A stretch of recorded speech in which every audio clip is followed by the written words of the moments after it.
नमस्कार, मैं हूं कर्मवीर। लाइव झारखंड ब्रेकिंग की दिन भर की बड़ी खबरों में स्वागत है आपका। दिन भर की बड़ी खबरों के प्रायोजक हैं zero worries private limited, Punjab national bank, Lakshmi Vilas bank gold loan, ISM Pundag, NIPS school of hotel management, शिक्षा और अनुसंधान यूनिवर्सिटी बुधिया बागान।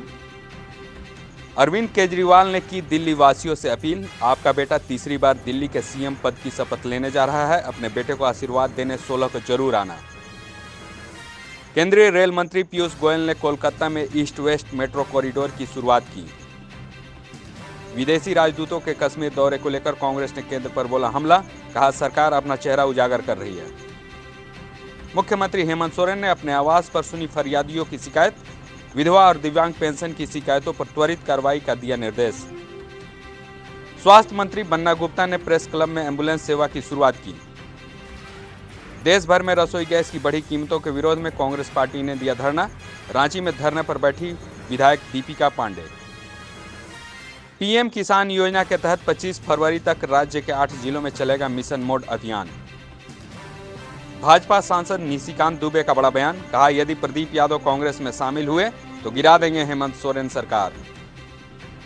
हजारीबाग में महात्मा गांधी की प्रतिमा को क्षति पहुंचाने के विरोध में संघर्ष वाहिनी मोर्चा ने रांची में रखा उपवास।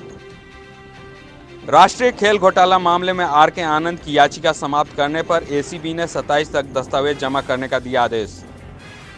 राज्य के मंत्री जगन्नाथ महतो ने बोकारो के मोकली में अवैध शराब से लदे एक ट्रक की जब्ती को लेकर मौके पर कहा अच्छा काम करने वाले होंगे सम्मानित। पलामू में पुलिस ने सिरनिया डैम के पास बरामद किया 5 केन बम बरामद, भारी मात्रा में हथियार भी बरामद। भोपाल रेलवे स्टेशन पर फुट ओवरब्रिज के ढहने से 9 लोग हुए घायल, 3 की हालत गंभीर।